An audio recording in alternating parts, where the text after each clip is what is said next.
காலி பண்ணாரு, லைஃப ஜாலி பண்ணாரு. ராஜா போல வாழணும்னு ஆசைப்பட்டாரு. பேஸ்புக்ல இன்ஸ்டால விளம்பரம் பார்த்து ஷேர் மார்க்கெட்ல பணத்தை எல்லாம் போட்டாரு நேத்து. ஆசை மேல ஆசை காட்டி மயக்கிட்டானுங்க. நாங்க இருக்கோம். நைசா பேசி தந்திரமா கேட்டுட்டானுங்க.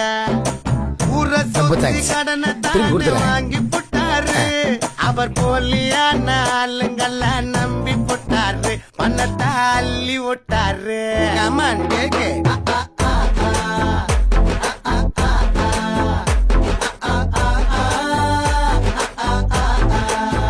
சார், நீங்க 1 crore இருந்து 3 crore ஸ்லாட்டுக்கு ப்ரோமோட் ஆயிருக்கீங்க. So lucky you are. இன்னும் 2 கோடி கட்டினா 6 கோடி எடுத்துடலாம். என்னது 2 கோடியா?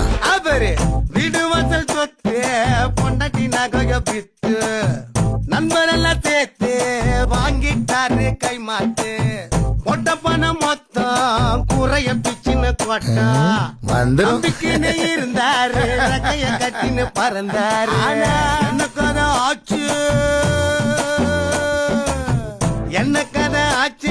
ஐய மொத்த பணமும் போச்சு. கேட்டு நின்னுடுச்சு மூச்சு.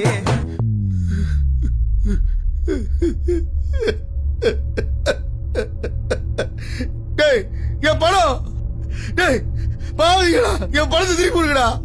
டேய், ஏன்பா பணத்தை எப்ப திருப்பி தர போற? ஏங்க என் நகையை எப்ப மீட்டு தர போறீங்க? ஒரு மாசம் ஆச்சு.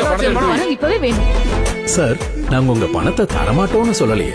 எங்க மேனேஜ்மெண்ட் ஃபீஸ் 50 லட்சத்தை தந்துட்டு உங்க பணத்தை தாராளமா வாங்கிட்டு போங்க. நம்ம பணத்தை கொடுங்கடா. பண்ணிட்டாங்க மோசம்.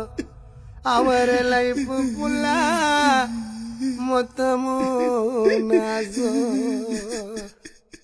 என்ன போல யாரும் ஆக வேணாம். அதிக ஆசையால போலீஸ் ஷேர் மார்க்கெட்ல மாட்டிக்காதீங்க வீணா. சைபர் கிரைம் தொடர்பான புகார்களுக்கு cybercrime.gov.in என்ற இணையதள முகவரியில் பதிவு செய்யவும் அல்லது 1930 என்ற எண்ணை அழைக்கவும். வெளியீடு உங்கள் செய்தி மக்கள் தொடர்புத்துறை.